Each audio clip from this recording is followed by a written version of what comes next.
the village was heavy with the smell of roasting meat. But for Zia, it smelled like cold ash. She sat on the hard, dirt floor beneath a long table draped in fine white linen. Above her, the laughter of wealthy men and women rang out like silver bells. Mazina, the woman who called herself Zia's auntie, dropped a gnawed chicken bone onto the floor. "Eat, little dog," Mazina whispered, her eyes shining with a cruel light. The guests laughed, thinking it was a joke between a kind woman and a lucky orphan. But as Zia reached for the bone, she didn't cry. She looked up, and for a split second, a tiny, calm smirk touched her lips. Mazina felt a sudden chill, though the evening was warm. To hide her discomfort, she reached for her prized possession, a heavy necklace made of ancient, pure gold. It was her ancestral gold, a symbol of her high standing. As she stood to toast her guests, she leaned over Zia and hissed a silent curse, wishing the girl would vanish into the earth. At that exact moment, the gold began to change. It didn't melt, but it turned into thick, oily black soot. It smeared against Mazina's pale neck, leaving a stain that looked like a charred rope. She gasped, clutching her throat, but the shadow only spread deeper into her skin, refusing to be washed away. The next morning, the mansion felt colder than usual. Lola, the eldest daughter, walked through the hallway in her fine leather shoes. She saw Zia scrubbing the floor and felt a surge of unexplained anger. "You missed a spot, you filthy thing," Lola screamed. She swung her foot and kicked Zia hard in the ribs. The moment her shoe made contact with the girl's side, a sound like a lightning strike echoed through the house.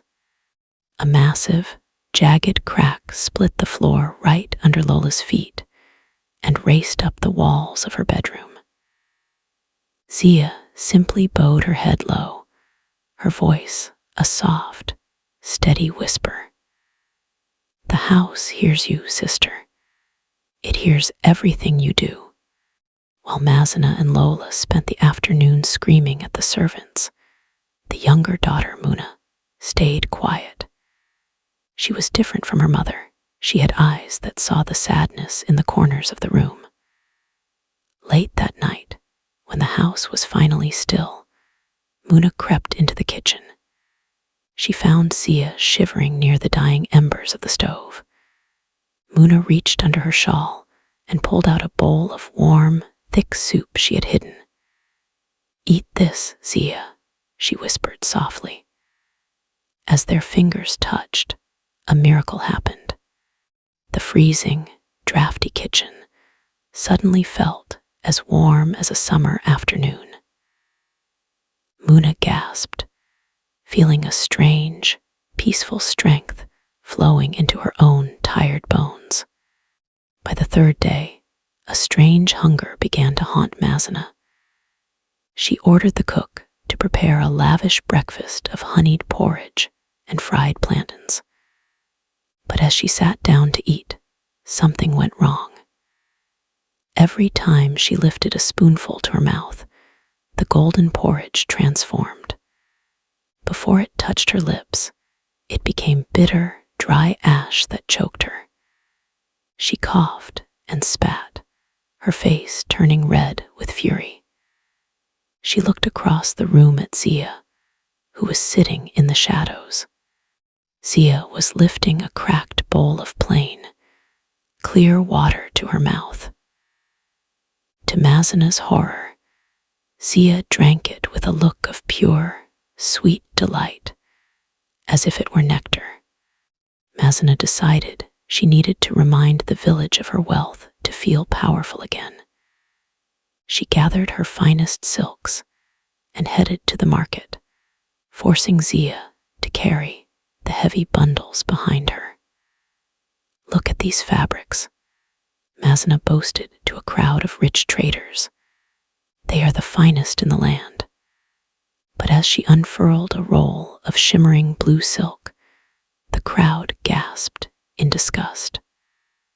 The fabric had turned into gray, moth-eaten rags that fell apart like cobwebs in her hands.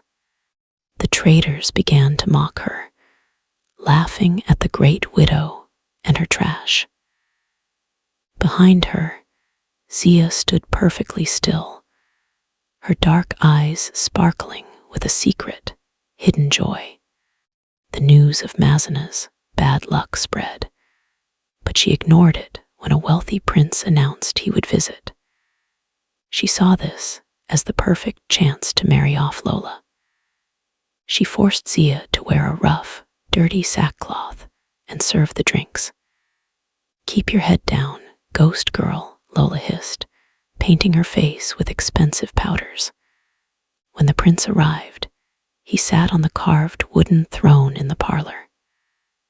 Mazana bragged about Lola's many talents and her kind heart. But a strange thing happened. Every time Lola told a lie to make herself look better, her beautiful voice cracked. By the end of the hour, she sounded like a dry, croaking toad. Prince frowned, looking from the croaking Lola to the quiet girl in the sackcloth. He found himself drawn to Zia's eyes, which seemed to hold the light of 1,000 stars.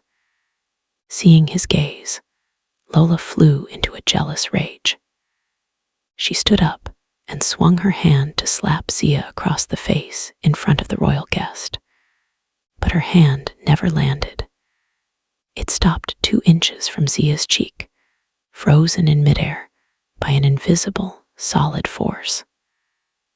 Lola struggled, her arm trembling and turning blue, but she could not move.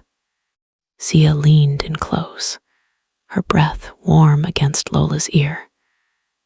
"The air is very thick today, isn't it, sister? Be careful." That evening, Mazana was convinced that Muna was the one bringing bad luck by being kind to Zia.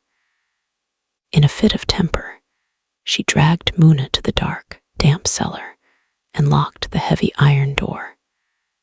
"You will stay there until you learn to hate who I hate," Mazana barked. Muna sat in the dark, weeping quietly until she saw a flicker of light. Zia was standing in the middle of the cellar, though the door was still bolted from the outside. She walked through the shadows as if they were mist.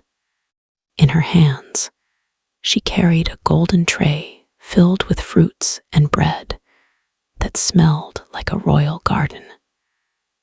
"Do not fear," Zia said. As the sun rose, the mansion looked like it was being reclaimed by the earth. Thick, twisted red vines began to grow out of the fine stone walls, winding through the windows. Mazana grabbed a sharp machete and began to hack at them wildly. But every time the blade cut a vine, thick, red sap that looked like blood sprayed onto her white dress. The more she cut, the faster they grew, coiling around the pillars like hungry snakes. Zia stood in the center of the courtyard, her head tilted back. She began to hum a low, vibrating song. Every note she sang made the vines bloom with dark, heavy flowers that smelled like ancient graves. The nights became a torment for Mazana. The wind didn't just howl, it began to speak. It sounded exactly like the voice of her dead brother, Zia's father. "Where is my daughter, Zina?" The wind whispered through the cracks in the ceiling. "Why is my blood sitting in the soot while you sit on gold?"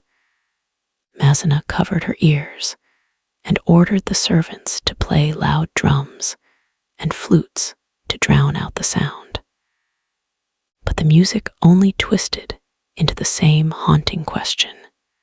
She looked at Zia, who was sleeping peacefully on a pile of rags. Mazina realized with a jolt of terror that the poor orphan wasn't the curse. Mazina was the one being haunted. One afternoon, while the house groaned under the weight of the red vines, Zia called Muna to the kitchen.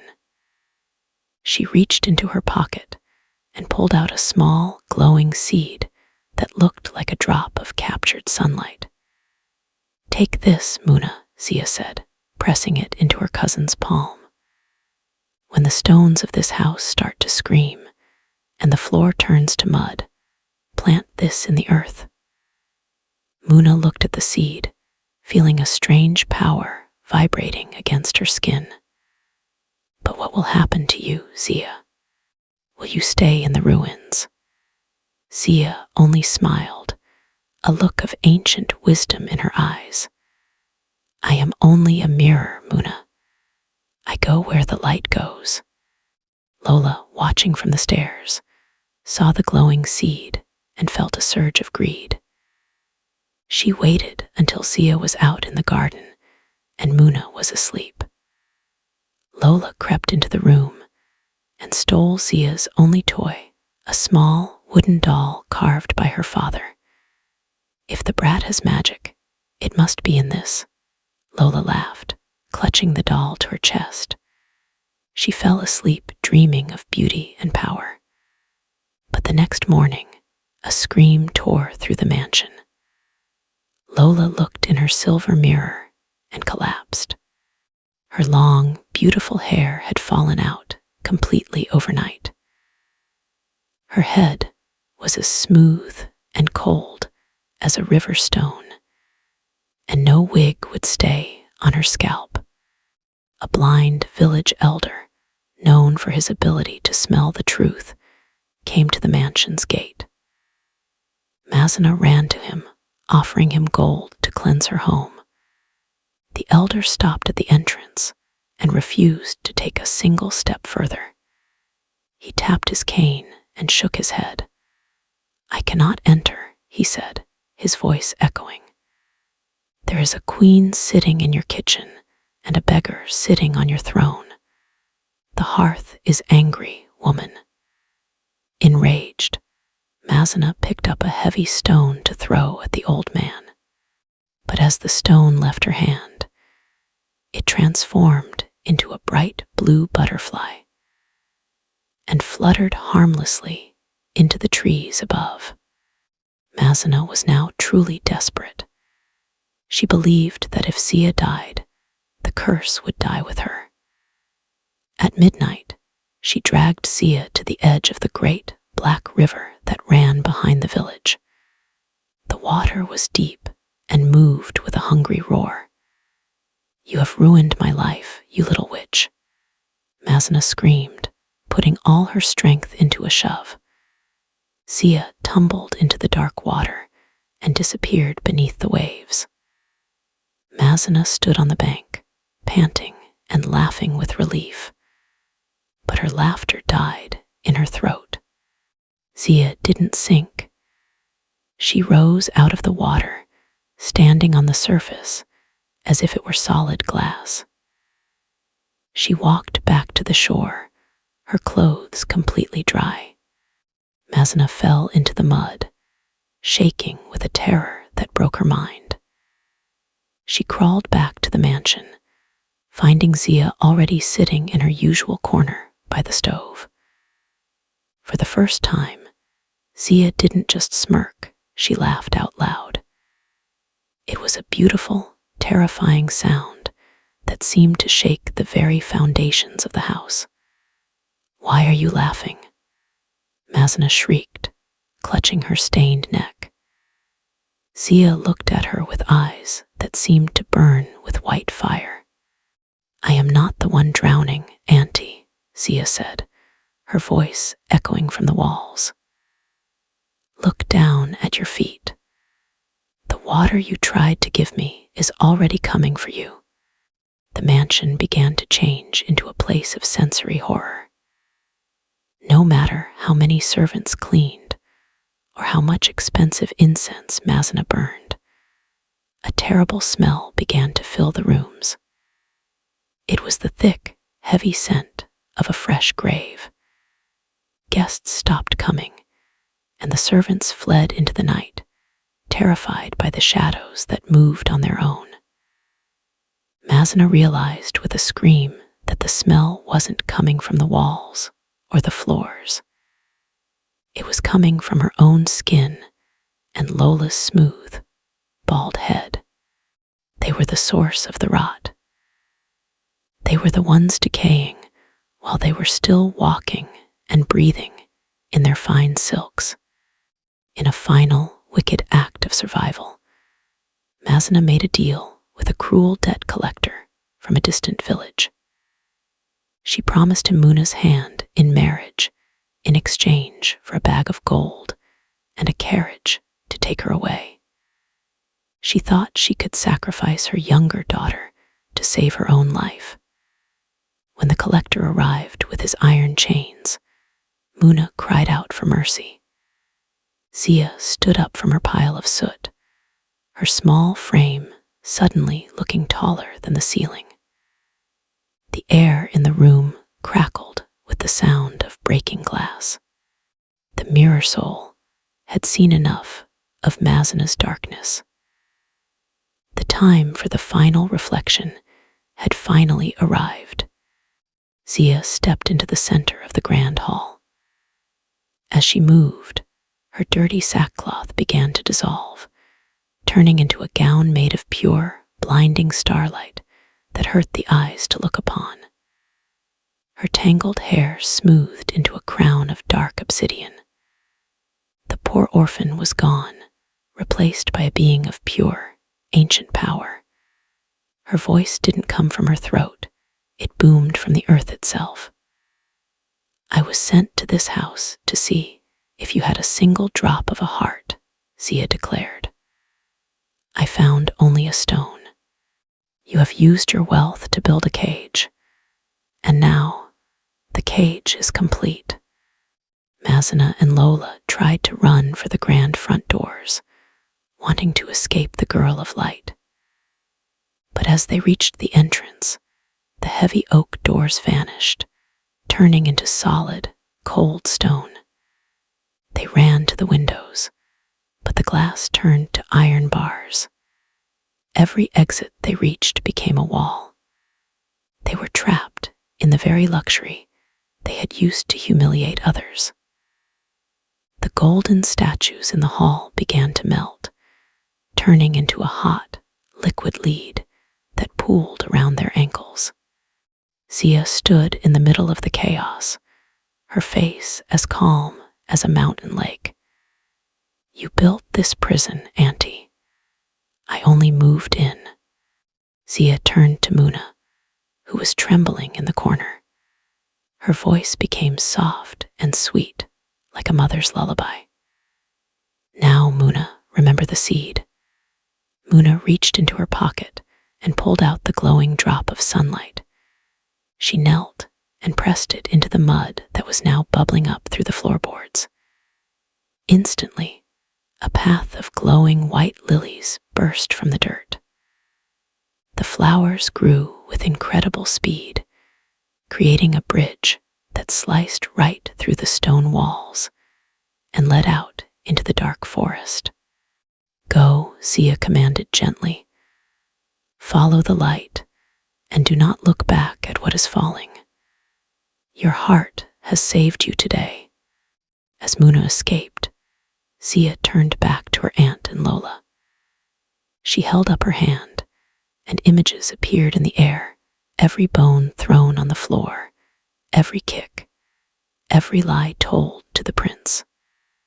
With every memory, a heavy iron chain formed out of thin air and coiled around Mazna and Lola.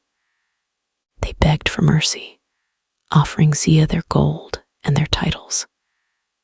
Gold cannot buy a soul, Zia said, her eyes flashing with the judgment of the ancestors. You wanted to be higher than everyone else. Now you shall see how deep the earth can go. chains pulled tight, pinning them to the rotting floor. Then came the great collapse.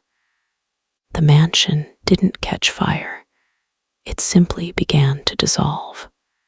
The fine stones turned back into wet clay, and the wood turned back into sawdust. The grand pillars crumbled into piles of gray ash, returning to the earth from which they came. The wealth, the silks, and the stolen heirlooms vanished into the mud. By the time the moon reached its peak, the great mansion was gone. In its place was nothing but a swampy patch of ground covered in red vines. Mazina and Lola were left standing in the rain, stripped of everything, wearing the exact dirty rags Sia had once worn. Muna followed the path of lilies until she reached a small, beautiful cottage hidden in a clearing. It was modest and clean, filled with the scent of jasmine and wood smoke. She stepped inside and found Sia waiting for her by a warm, crackling hearth. The cottage was filled with the very gold that had vanished from Mazina's house, but here it didn't stain or burn. It glowed with a peaceful light. "This is a home built on kindness," Sia said, handing Muna a cup of sweet tea. "Here the hearth will never be cold, and the bones will never be thrown on the floor. We are the new beginning." The villagers still tell the story of the girl who smiled in the dark. They say that if you treat a child with cruelty, you are only building your own ruin.